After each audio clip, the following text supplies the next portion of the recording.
Bem-vindo ao projeto Técnica Feynman. Hoje estudaremos a disciplina de Biologia. Você vai aprender, nem que seja a última coisa que você faça. Hoje estudaremos genética humana. Basicamente, precisamos de algumas definições para iniciarmos o estudo da genética. O que raios é um gene? O gene é um segmento de DNA capaz de produzir uma ou mais unidades funcionais. Isso que é um gene. Então, é um segmento do DNA que tem a capacidade de produzir uma ou mais unidades funcionais. É um exon, estará presente lá nos exons.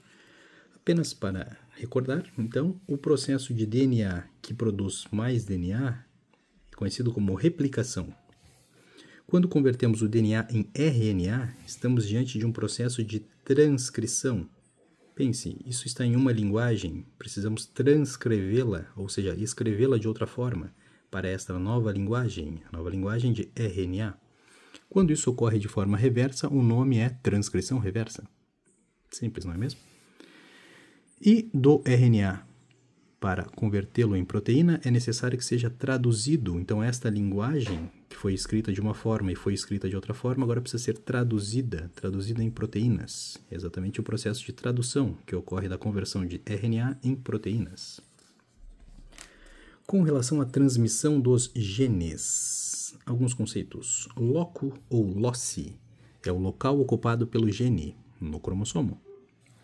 Alelos. Alelos são formas alternativas de um gene. Por exemplo, IA ou IB ou Izinho são os grupos sanguíneos, estudaremos na sequência.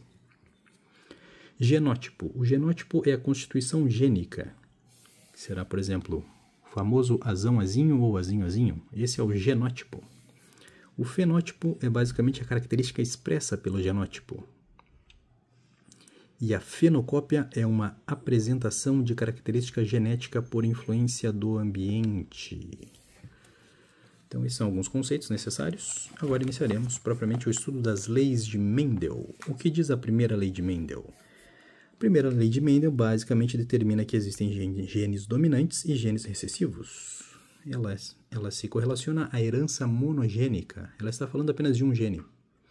Um gene que será dominante ou recessivo. A herança sem dominância ou herança incompleta, ela é diferente de uma codominância, perceba. Uma herança sem dominância ou com dominância incompleta é uma mistura das expressões. Nesta mistura das expressões nós teremos, então, a presença de um padrão intermediário.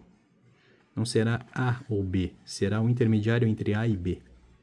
Enquanto que a codominância, nós teremos fatores independentes que não se misturam. Perceba, não existe um intermediário entre A e B. Existe tanto A quanto B juntos e ao mesmo tempo. É por isso que existe o tipo sanguíneo AB. O tipo sanguíneo AB ele é oriundo de uma codominância. Fatores independentes que não se misturam. Estão os dois presentes ao mesmo tempo. Com relação aos genes letais. Genes letais, em homozigótico, eles são letais. Então, em homozigose, se nós tivermos um azão-azão ou um azinho-azinho, o indivíduo irá morrer. Por quê? Porque ele estará diante de genes letais. E a proporção genotípica ou fenotípica será de 2:1. Com relação à penetrância. A penetrância, ela é o percentual de expressão de um genótipo para um fenótipo. Ou seja, tudo ou nada. Ou ele se expressa ou ele não se expressa. A penetrância ela poderá ser completa ou incompleta. Se ela for completa, todo o genótipo irá determinar um fenótipo. Será de 1:1. Se essa penetrância for incompleta, apesar do genótipo estar presente, não necessariamente expressará o fenótipo. Então, o genótipo, por mais que ele seja presente, ele não será expresso no fenótipo, no caso de uma penetrância incompleta. Agora, a penetrância completa, tudo aquilo que estiver presente no genótipo será expresso no fenótipo. Isso é a penetrância. A penetrância é diferente da expressividade variável, perceba. Com relação à expressividade variável, sempre haverá expressão gênica. E o exemplo disso é a melanina. Poderemos ter diferentes graus de melanina. Muita melanina, pouca melanina, um pouquinho mais, um pouquinho, menos um pouquinho, enfim. Uma expressividade variável. Dando sequência, então, agora ao estudo das leis de Mendel. Já estudamos a primeira lei, agora estudaremos a segunda lei de Mendel. que basicamente são heranças poligênicas, enquanto que a primeira lei é basicamente uma dominância, uma herança monogênica dominante. Agora estudaremos, então, as heranças poligênicas. Com relação à segunda lei de Mendel, nós temos a segregação independente. A segregação independente ela é diferente da ligação gênica, ou linkage. A ligação gênica, ou linkage, foi estudada lá por Thomas Morgan, ela diz que 2 ou mais genes estarão presentes no mesmo cromossomo. Enquanto que a segunda lei de Mendel, ou seja, a lei da segregação independente, ela diz que são heranças poligênicas. Nós temos um gene Vzão-Vzinho e um gene Rzão-Rzinho. E o número de heterozigotos será determinado por 2 na N. A proporção fenotípica será 1:4:6:4:1.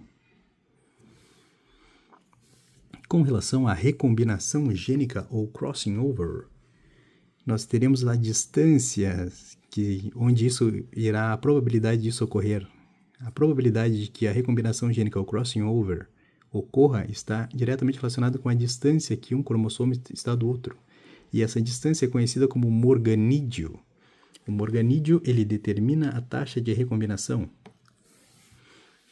Troca de pares cromossômicos. Se nós tivermos 50% Azão-Bzão, 50% Azinho-Bzinho, no crossing over nós temos uma probabilidade de 25% Azão-Bzão, 25% Azinho-Bzinho, 25% Azão-Bzinho e 25% Azinho-Bzão. Perceba, os iniciais, ou seja, os parentais, que são Azão-Bzão, Azinho-Bzinho, são esses originários aqui do início dos parentais, irão originar os recombinantes, que são o Azão-Bzinho ou Azinho-Bzão. Estes são os recombinantes.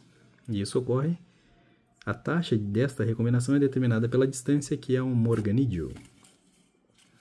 Então, se o exercício disser que a taxa máxima de recombinação é de 50% devido à sobreposição dos cromossomos, neste exemplo nós teremos ali então um cromossomo com Azão-Bzão e um outro cromossomo com Azinho-Bzinho. Se nós tivermos 30 UMs, ou seja, morganídeos, 30 UMs ou 30%, quer dizer que 30% é recombinante, ou seja, 70% é parental. Vamos retomar mais uma vez. O morganídeo determina a taxa de recombinação. Se o exercício disser que nós temos 30% ou 30 UMs, 30 morganídeos, significa dizer que 30% é recombinante. Se 30% é recombinante, 30% é Azão-Bzinho ou Azinho-Bzão. E 70% é Azão-Bzão, Azinho-Bzinho. Estamos tomando por pressuposto o exemplo anterior.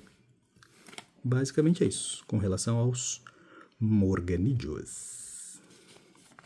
Agora, com relação a alelos múltiplos. Alelos múltiplos, nós temos o exemplo da tipagem sanguínea, que é a questão da codominância, que vimos anteriormente. Vários alelos para uma característica.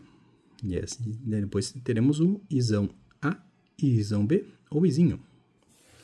Agora, com relação à tipagem sanguínea propriamente dita, nós temos o aglutinogênio e nós temos a aglutinina. O que é a aglutinina? A aglutinina é uma proteína, é um anticorpo.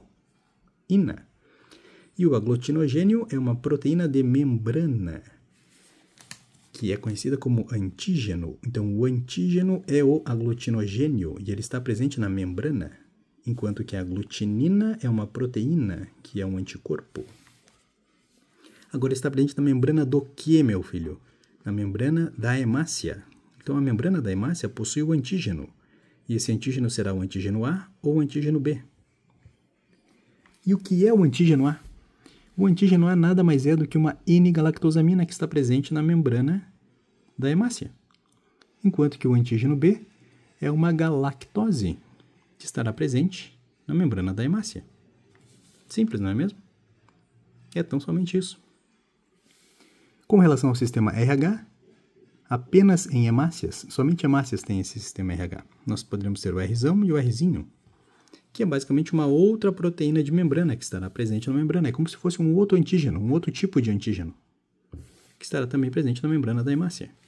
Assim como o sistema MN, só que dessa vez o sistema MN ele terá o M, o N e o MN juntos.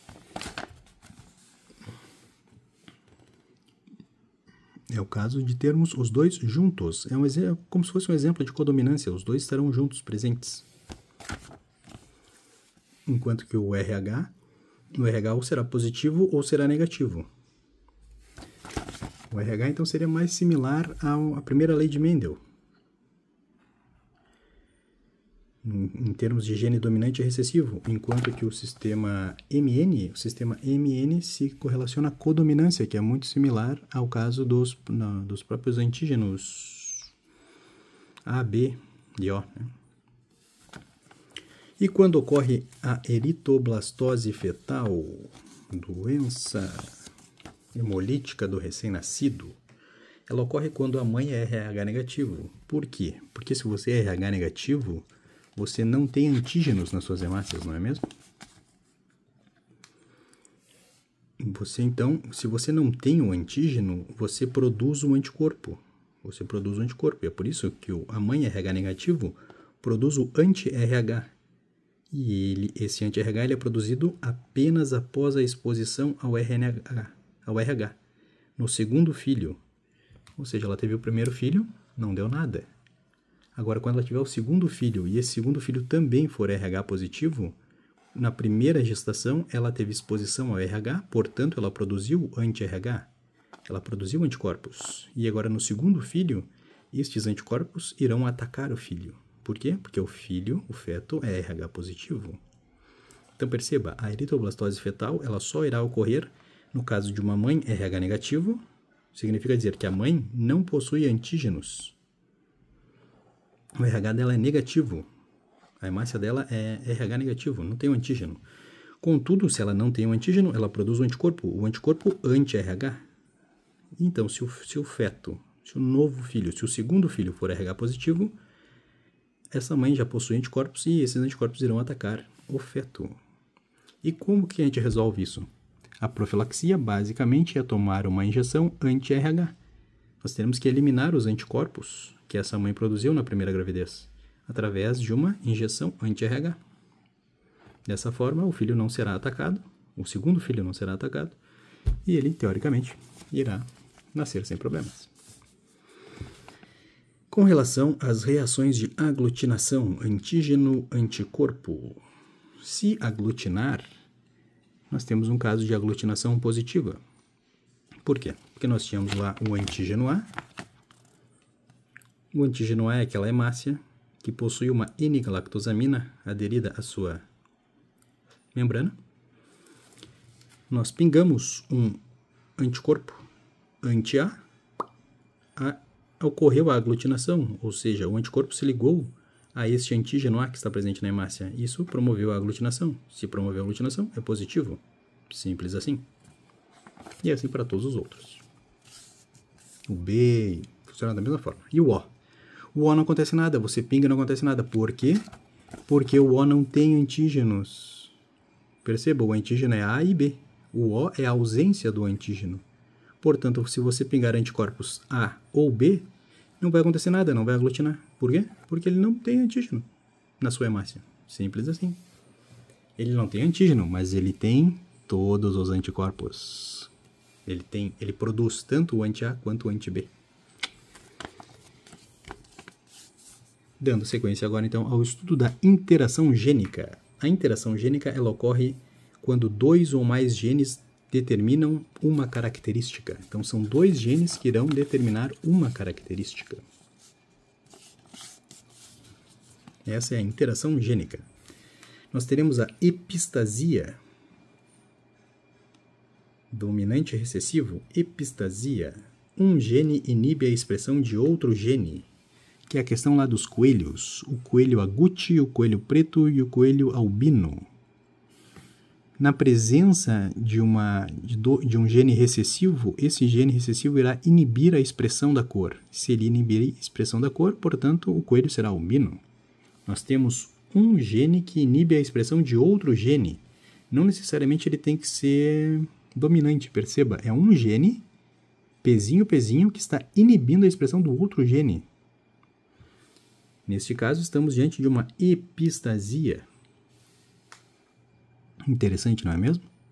E na presença do gene P, por exemplo, aí nós teremos a expressão. Em caso homozigótico recessivo, teremos a expressão do preto. No caso de um heterozigótico, nós teremos a expressão do agouti.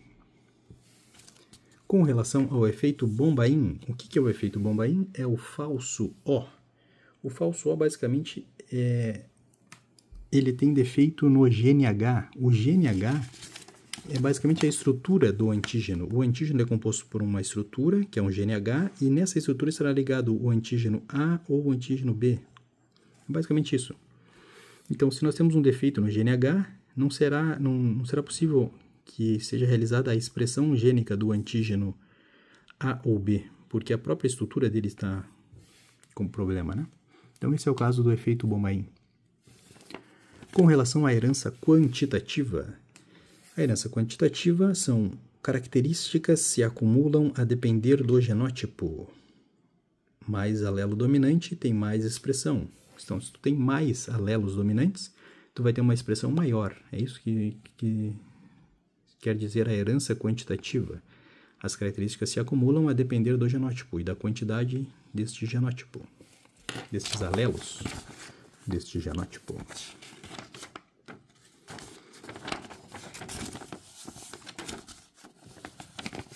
Agora, com relação à pleiotropia. A pleiotropia é o oposto da interação gênica. Basicamente, um gene irá condicionar várias características.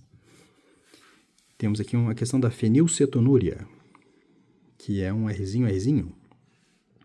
Defeito na fenilcetonúria, na fenilalanina hidroxilase.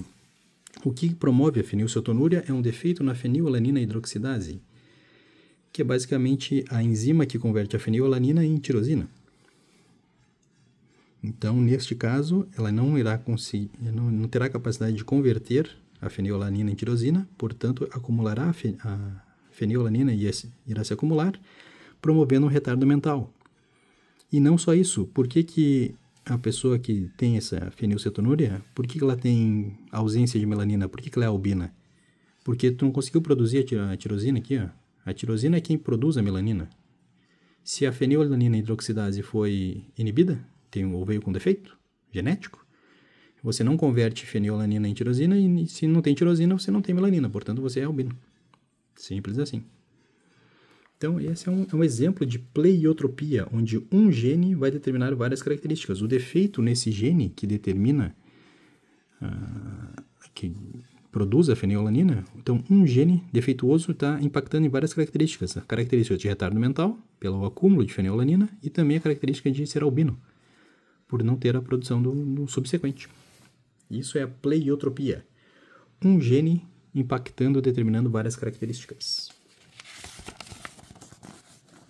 Agora, com relação às heranças. As heranças são transmissão das características de pais e filhos. Nós temos heranças autossômica dominante.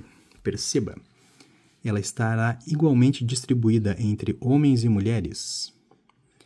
Pelo menos um dos pais será cometido, no caso da herança autossômica dominante, e ela ocorre em todas as gerações. Todas as gerações serão impactadas pelas heranças autossômicas dominantes. São as características mais relevantes. Com relação às heranças autossômicas recessivas, perceba, elas também estarão igualmente distribuídas entre os sexos masculino e feminino, assim como as dominantes. Contudo, afetados consanguíneos. Então, no caso de primos, primas serão afetados. Por quê? Porque se trata de uma autossômica recessiva. E irmãos de pais normais. Os pais são normais, porém, os filhos, os irmãos, são afetados. Neste caso, infere-se uma doença autossômica recessiva. Com relação agora às heranças ligadas ao sexo. Perceba, nós teremos heranças ligadas ao sexo, restrita ao sexo e influenciada pelo sexo. São três coisas completamente diferentes. Vamos ao estudo. As heranças ligadas ao sexo são aquelas que estarão contidas o gene contido está contido no cromossomo X. É ligado ao sexo X, cromossomo X. Por exemplo, daltonismo e hemofilia. Se for uma doença, uma herança ligada ao sexo dominante, nós teremos homens transmitindo para filhas mulheres, uma vez que metade delas, os cromossomos femininos serão XAzão e XAzinho, ou seja, todos os homens que possuem apenas um XAzão, no caso, dominante, irão ter as filhas mulheres afetadas, pois o homem passa um XAzão, independente do que vier aqui da mãe, essa filha mulher obrigatoriamente será afetada. No caso da herança ligada ao sexo dominante. E no caso da recessiva? No caso da recessiva, a incidência será maior em homens. E o homem transmitirá novamente para suas filhas. Perceba, todo homem tem apenas um X, esse X sendo dominante ou recessivo, sendo recessivo no caso, ele irá transmitir para as filhas, e é o exemplo da hemofilia. Contudo, a incidência será maior em homens, porque basta que exista esse XAzinho presente no homem. O homem é XY, se ele tiver um XAzinho, já terá incidência no homem. Essas são as heranças ligadas ao sexo. Agora vamos às heranças restritas ao sexo. As heranças restritas ao sexo, elas estão contidas no gene Y. Perceba a diferença. Enquanto as ligadas ao sexo estão no cromossomo X, as restritas ao sexo estão no cromossomo Y, ou seja, apenas homens. São conhecidos como genes holândricos, que é o caso da hipertricose auricular, é o pelo na orelha. Homens transmitem para homens. Por quê? Porque o gene está contido no cromossomo Y. Simples assim. Então, se está restrito ao Y. Se está ligado ao X. Perfeito? E agora, com relação às heranças influenciadas pelo sexo. Teremos características autossômicas dominantes em homens, que é o caso da calvície. E características autossômicas dominantes em homens e recessivas em mulheres. Ou seja, basta que tenha um gene dominante no homem para que ele seja calvo. No caso de mulheres, terão que ter 2 genes e os 2 terão que ser recessivos. E é por isso que nós temos muito menos mulheres calvas, enquanto nós temos muito mais homens calvos. Porque, no caso dos homens, é uma autossômica dominante. Basta que esteja presente um deles, em um dos genes, temos a questão dominante e já será expresso. Enquanto que nas mulheres é necessário que os 2 sejam recessivos para que sejam expressos. Interessante, não é mesmo? Agora, com relação à herança mitocondrial. A herança mitocondrial, ela é de origem materna. Por exemplo, a surdez. A surdez é um tipo de herança mitocondrial materna, da linhagem materna. E ela afetará todos os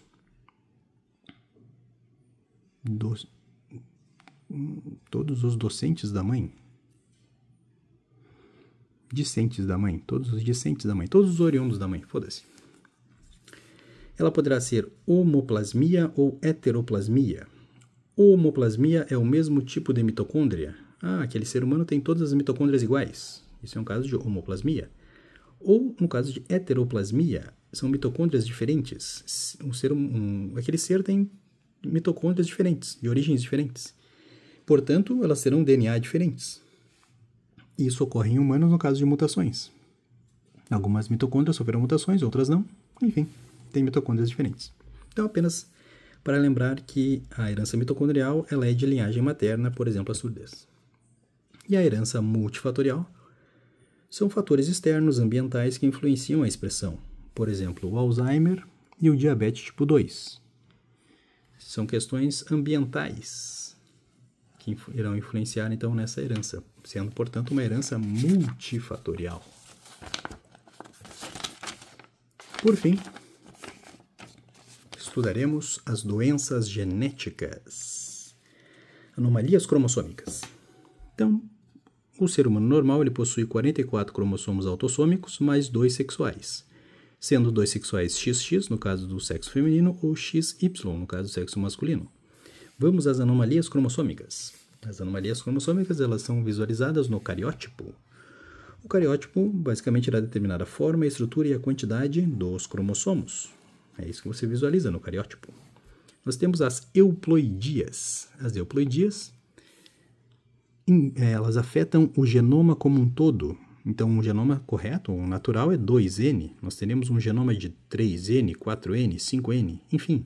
As euploidias afetam o genoma como um todo e elas são incompatíveis com a vida humana. Não existe um ser humano 3N, 4N. O ser humano, no máximo, é 2N. 2N significa 22 cromossomos autossômicos mais um par deste.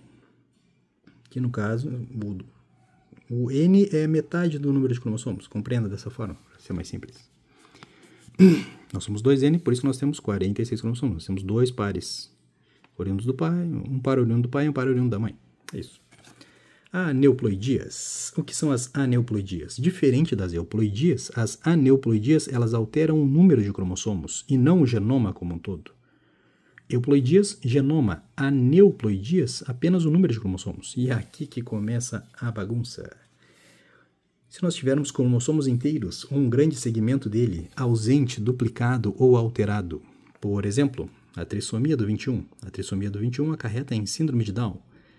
Esse ser humano ele não terá 46 cromossomos, perceba, ele tem 47 cromossomos, XX ou XY.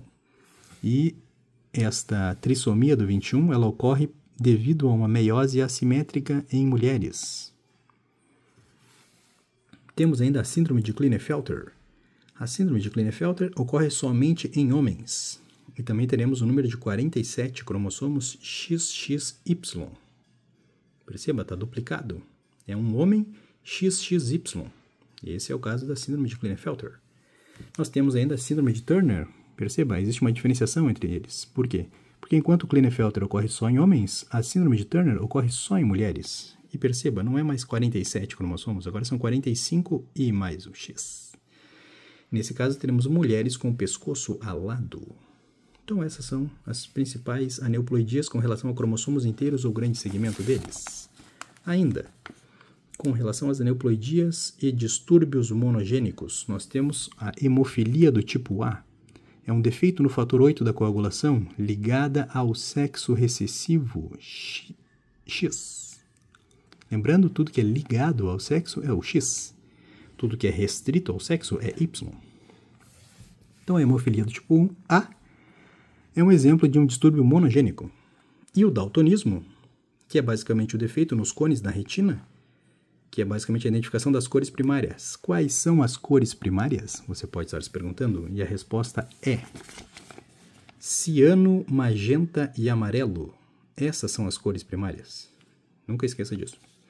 O daltonismo é também uma herança ligada ao sexo recessivo. Também ligado, tudo que é ligado ao sexo é ligado ao X. Estes são exemplos, então, de distúrbios monogênicos, de aneuploidias e de doenças genéticas.